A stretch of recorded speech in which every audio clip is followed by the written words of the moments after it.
Kining nga oras, hatod ka nato sa Biotrof Herbal Capsules. The Wonder Food Supplement. Salamat sa Biotrof Herbal Capsules kay nawa ang sakit-sakit sa akong lutahan. Salamat sa Biotrof Herbal Capsules kay miubos akong blood pressure. Salamat sa Biotrof Herbal Capsules kay mikunhod na ang akong blood sugar. Salamat sa Biotrof Herbal Capsules kay nagkahiyos na nga akong goiter. Biotrof Herbal Capsules. Garantisadong epektibo para sa mga nagkalain-laing balatian. Mapalit ang Biotrof Herbal Capsules sa tanang mga botika sa inyong dapit. Biotrof Herbal Capsules, the Wonder Food Supplement. Salamat sa Biotrof Herbal Capsules kay nawa ang sakit-sakit sa akong lutahan. Salamat sa Biotrof Herbal Capsules kay miubos akong blood pressure. Salamat sa Biotrof Herbal Capsules kay mikunhod na ang akong blood sugar.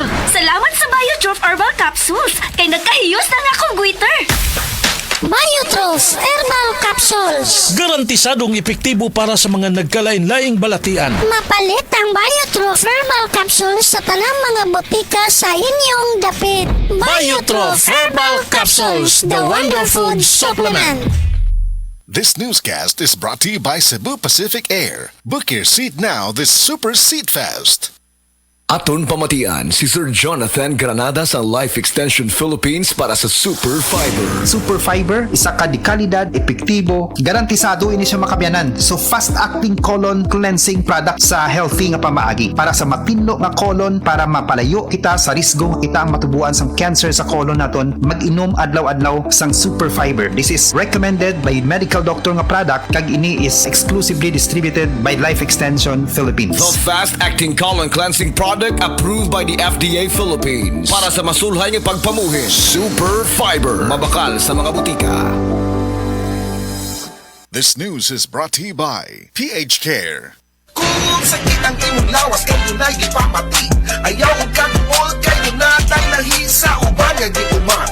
Hindi makapasar, kinamasa natural o gilitang imahal. Koi Herbal Capsule, 12.50 lang. Koi Herbal Capsule, epektibo ang barato. Koi Herbal Capsule, 12.50 lang. Koi Herbal Capsule, epektibo ang barato. Arthritis, diabetes, taas imong dugo. Malipong, maluya, galit ka ni Hugo, maong tumarta o Koi Herbal Capsule, 12.50 lang. Koi Herbal Capsule, epektibo ang barato. Koi Herbal Capsule, 12.50 lang. Koi Herbal Capsule, epektibo ang barato. That portion was brought to you by Nor Sinigang. Ang simpleng pampakilig, Nor Sinigang. Oras, gihatod kaninyo sa EXL Magkabuhay. Buhay at makulay ang buhay sa EXL Magkabuhay. Labihan na ba kakabisi sa imong pang-adlaw-adlaw nga buhat? Kamakabuhay, pahinumdum gikan kay atean, maski unsa pa kakabisi, ayaw kalimtay mong kaugalingon. Ampi nga imong lawas. Maabot kini sa tama nga diet, ehersisyo, regular check-up ug sa pagmentenar ug EXL Makabuhay Plus Dietary Capsule. Ginama kini sa 17 ka mga herbal ingredients nga epektibo, puro ug siguradong makatabang aron optimum health matamasa. Kung saon man nimo pagkabot sa imong mga pangandoy kung ikaw nagsakit na, switch na to EXL Makabuhay Plus Dietary Capsule, EXL Coffee Mix 17-in-1 ug EXL All-in-1 Skincare Oil. Go for health, go for life with EXL. Usa ka pahinumdum gikan kay Ate Ann. May buhay sa makabuhay. Mahalagang paalala, ang EXL Makabuhay Plus ay hindi gamot at hindi dapat gamiting panggamot sa anumang uri ng sakit. This newscast is brought to you by Skillan. Enjoy ang kinabuhi kung mubabay sa agay with Skillan. Mas mutalab para sa agay, hiyang pa sa heart ug sa bulsa. Express love naturally gamit ang honeymoon tea. Aduna kini natural nga herbal nga makatabang aron mapagawas ug mapadayag nimo ang imong gugmas sa natural nga paagi. Bukaw ni ini ang kainit sa imong pagbati ug sa matag gabi na ay honeymoon perme. Ang honeymoon herbal tea mapalit sa mga suking butika sa kantidad nga 90 pesos per sachet SRP. Makita kini sa Mercury Drugstore, Watson's, South Star, DGP, Generica ug uban pang butika. This newscast is brought to you by iBerry. Adunay bilberry para sa mata nga hait ug tin-aw. Sa mga workaholic, epektibo ang atong Paragis Bila-Bila Herbal Coffee. Sama na lang ni Roland De La Cruz nga taga Mati, Davao. Roland De La Cruz sa Purok Isla, Barangay Central. Porok President. Anong ganahan man kay ka sa kape? Sa Bila-Bila Coffee, laskig ang imong lawas o mayo ang imong lihok. Basta laskig niya kondisyon, makalihok kag may sa trabaho. Kung di ka kainom, murag magluya na ka? Murag luya-luya. Lahi ra gyud tungod kay nindot gyud ang Bila-Bila Coffee. Kini ginama sa GFMQ Marketing kay sa Paragis Bila-Bila dili na ka mag-agwanta pa.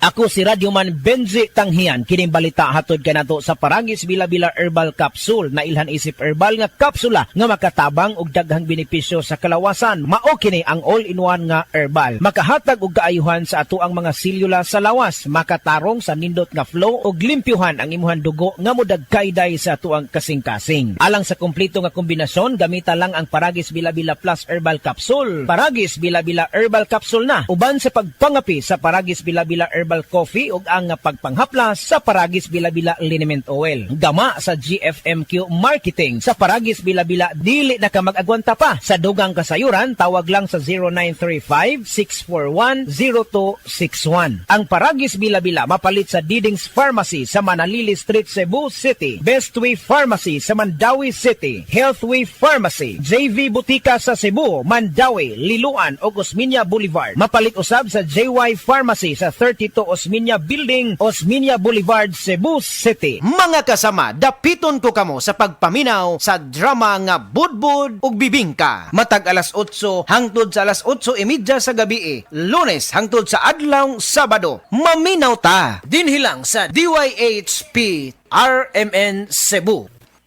This newscast is brought to you by iBerry. Adunay Bilberry para sa mata nga hait ug tin-aw. Nibalik na ang pinakauna nga kape nga na ay vitamin D3. Karon, Vita D Plus Coffee Mix na ay reishi mushroom ug mangosteen fruit extract pa. Ang healthy nga kape ug humot ug lami kaayo. Vita D Plus Coffee Mix. May kape na ka, may vitamin D3 pa ka. Mapalit sa mga butika.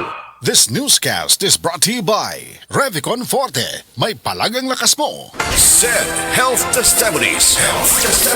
Si Sir Pablito Simudlan nakasinati og kidney problems ni sandig sa SED Cogon Herbal Capsule ug SED Panyawan Plus. Siya naulian. Sakit na gyud ayo akong kilid nga nakahilig gyud ko og dugo. Mao tong nakadungog kuhan sa radyo nga Cogon o Panyawan. Nipalit dayon ko awan na kaloy sa Dios na wala na ko nakapatik apay wa naman ko gibati nya kahandog karon nagmintin ako. Anto karon ayo na ko unikan sa Cogon o Panyawan. Pablito Simudlan amon isa sinta na kapin sa Buena Vista. SED Health Report. Nagpa-laboratory ko, akong sugar, 304. So, nga nakainom ko aning Sid Panyawan Coffee Mix. Wala ko kagos kabulan. Ba, sugar ko kusog, 117 na lang akong sugar. Kanira akong gi-maintain, Sid Panyawan Coffee Mix. Rosemary Kalumba, 61. Kalag-kalag, Ayongon, Negros Oriental. SED Health Testimonies. Si Sir Pablito Simudlan nakasinati og kidney problems ni sandig sa SED Cogon Herbal Capsule ug SED Panyawan Plus. Siya naulian. Sakit na gyud ayo akong kilid nga nakahilig gyud ko og dugo. Mao tong nakadungog kuhan sa radyo nga Cogon o Panyawan. Nipalit dayon ko awan na kaloy sa Dios na wala na ko nakapatik apay wa naman ko gibati nya kahandog karon nagmintin ako. Anto karon ayo na ko unikan sa Cogon o Panyawan. Pablito Simudlan amon isa sinta na kapin sa Buena Vista. That portion was brought to you by Nor Sinigang. Ang simpleng pampakilig, Nor Sinigang. Camel, sukang puti, sasuan mo palamig.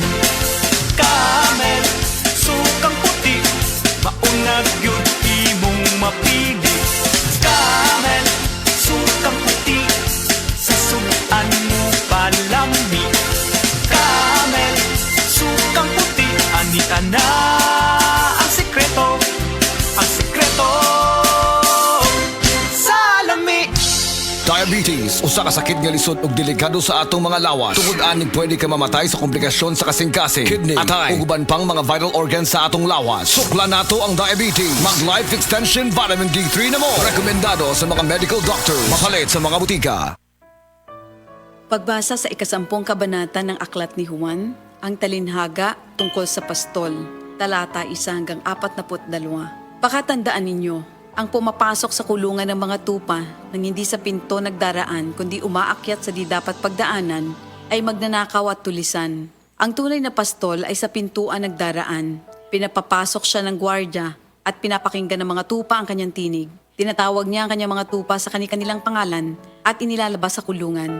Kapag nailabas na, siya ay nangunguna sa kanila at sumusunod naman ang mga ito sapagkat kilala nila ang kanyang tinig. Hindi siya sumusunod sa iba kundi patakbong lumalayo sapagkat hindi nila kilala ang tinig ng iba. Sinabi ni Jesus, ang talinhagang ito, ngunit hindi nila nauunawaan ang ibig niyang sabihin. Kaya't muling sinabi ni Jesus, pakatandaan nyo, ako nga ang pintuang dinaraanan ng mga tupa. Ang mga nauna sa akin ay mga magnanakaw at mga tulisan, ngunit hindi sila pinapakinggan ng mga tupa. Ako ang pintuan. Ang sinumang pumapasok sa pamamagitan ko ay maliligtas. Papasok siya't lalabas at makakatagpo ng pastulan. Dumarating ang magnanakaw para lamang magnakaw, pumatay at manira. Naparito ako upang ang mga tupa ay magkaroon ng buhay, ng isang buhay na masagana at ganap. Ako ang mabuting pastol. Iniaalay ng mabuting pastol ang kanyang buhay para sa mga tupa. Ang bayaran ay tumatakas kapag may dumarating na asong gubat. Iniiwan niya ang mga tupa, palibasa hindi siya pastol at hindi kanya ang mga ito. Kaya't sinusunggaban ng asong gubat ang mga ito at binubulabog. Tumatakas siya, palibasa ay bayaran lamang at walang malasakit sa mga tupa. Ako nga ang mabuting pastol, kung paanong kilala ko ng Ama at siya kilala ko, gayon din naman, kilala ko ang aking mga tupa at ako'y kilala nila. At iniaalay ko ang aking buhay para sa aking mga tupa. Mayroon akong iba pang mga tupa na wala pa sa kulungang ito. Kinakailangan sila'y ipasok ko rin at papakinggan naman nila ang aking tinig. Sa gayon magiging isa na lamang ang kawan at isa ang pastol. Dahil dito'y minamahal ako ng Ama sapagkat iniaalay ko ang aking buhay upang ito'y kunin kong muli. Walang makakakuha ng aking buhay kusa ko itong ibinibigay. Mayroon akong kapangyarihang ibigay ito at kuning muli. Ito ang utos na tinanggap ko sa aking Ama. Dahil sa mga pananalitang ito, hindi na naman nagkaisa ng palagay ang mga Hudyo. Marami sa kanila nagsabi, talagang sinasapian na ito ng demonyo at nababaliw. Bakit ba kayo nakikinig sa kanya? Sinabi naman ng iba, hindi nakakapagsalita ng gano'n ng isang sinasapian ng demonyo. Nakakapagpagaling ba ng bulag ang demonyo? Taglamig na noon at kasalukuyang ipinagdiriwang sa Jerusalem ang pista ng pagtatalaga ng templo. At habang naglalakad si Jesus sa templo, sa portiko ni Solomon, pinaligiran siya ng mga Hudyo at sinabi sa kanya, hanggang kailan mo ba kami ilalagay sa alanganin? Kung ikaw nga ang Kristo, sabihin mo na ng tuwiran. At sumagot si Jesus, sinabi ko na sa inyo, ngunit ayaw ninyong maniwala. Ang mga ginagawa ko sa pangalan ng aking Ama ay nagpapatotoo tungkol sa akin. Ngunit ayaw ninyong maniwala sapagkat hindi kayo kabilang sa aking mga tupa. Nakikinig sa akin ang aking mga tupa. Nakikilala ko sila. Sumusunod sila sa akin. Binibigyan ko sila ng buhay na walang hanggan. Kailan may hindi sila mapapahamak at hindi sila maaagaw sa akin inuman. Ang aking Ama na siyang nagbigay sa kanila, sa akin, ay lalong dakila sa lahat at hindi sila maaagaw ninuman sa aking Ama. Ako at ang Ama ay iisa. Ang mga pinuno ng mga Hudyo muling dumampot ng bato upang batuhin siya. Kaya't sinabi sa kanila ni Jesus, marami akong mabubuting gawang ipinakita sa inyo mula sa Ama. Alin ba sa mga ito ang dahilan at ako'y inyong gustong batuhin? Sumagot ang mga pinuno ng mga Hudyo, hindi dahil sa mabubuting gawa kaya ka namin babatuhin, kundi dahil sa paglapastangan mo sa Diyos, sapagkat nagpapanggap kang Diyos, bagamat tao ka lamang. Tumugon si Jesus, di ba nasusulat sa inyong kautusan? Sinabi ko, mga Diyos kayo. Mga Diyos ang tawag ng kautusan sa mga pinagkatiwalaan ng salita ng Diyos at hindi maaaring ipawalang bisa ang sinasabi ng kasulatan. Ako'y pinili at isinugo ng Ama. Paano ninyo ngayon masasabing nilalapastangan ko ang Diyos? Dahil sa sinasabi kong ako ang anak ng Diyos? Kung hindi ko ginagawa ang mga ipinapagawa ng aking Ama, huwag niyo akong paniwalaan. Ngunit kung ang ginagawa ko ay ang mga ito, paniwalaan ninyo ang aking mga gawa kung ayaw ninyong maniwala sa akin. Sa gayon matitiyak ninyong nasa akin ang Ama at ako'y nasa Kanya. Kaya tinangka naman nilang dakpin si Jesus, ngunit siya'y nakaalis. Muling pumunta si Jesus sa ibayo ng Jordan sa puok na dating pinagbautismuhan ni Juan. Habang naroroon siya'y maraming lumalapit sa kanya. Sinasabi nila, si Juan ay walang ginawang himala, ngunit totoo ang lahat ng sinabi niya tungkol sa taong ito. At doon, maraming sumampalataya kay Jesus. Ito ang salita ng Diyos. Mga higala, karong mga panahon na daghan na kaayong herbal supplements, bisag unsa na lang, pero ang pangutana unsa man gyud ang atong nga masaligan para sa atong panglawas. Labi na kung nagkaidara na ta. Para nako ha, klaro kaayo diri ko sa hinimo sa Unilab, ang Herba Strong. Mao gyud ni ang pinakaunang herbal supplement nga gihimo sa Unilab. Mao nga salig gyud ko ani. Ang Herba Strong puno sa antioxidants gikan sa mangosteen, turmeric, dragon fruit ug malunggay. Makatabang ni sa healthy aging with proper diet and exercise. Mutabang ang antioxidants nga protektahan ang cell sa lawas. Busa, bisa nagkaidaran o nagkatigulang na ta, kaya paghihapon nato i-enjoy ang kinabuhi nga mas himsog kaoban nato ang Herba Strong. Strong sa una, Herbastrong karon. Mahalagang paalala, ang Herbastrong ay hindi gamot at hindi dapat gamiting panggamot sa anumang uri ng sakit. Mayong buntag sa tanan nagpaminaw. Kanima o ang inyong Healthline segment. Kung kanunay nga nagkahanap ang inyong pananaw, labi na gyud kung gabi, paminawan nato ang istorya ni Nang Maria. Sa una, halos dili na jud ko makakita kung mungit-ngit na. Isip po sa ka-diabetic, nahadlok jud ko sa posibleng mga komplikasyon. Mao nga nangita ko og natural nga tabang. Maayo na lang, nadiskubrehan nako ang iBerry. Mas klaro na ba bisan gabi? Mas gaan na ang pamati sa akong mga mata ug mas klaro na gyud bisan gabi. Dakong kaayo akong pasalamat sa iBerry. Unsa pay gihulat ninyo? Pangitaan na ang iBerry sa pinakaduol nga butika. Mahalagang paalala, ang iBerry ay hindi gamot at hindi dapat gamitin panggamot sa anumang uri ng sakit. Adunay bilberry para sa mata nga hait ug tin-aw.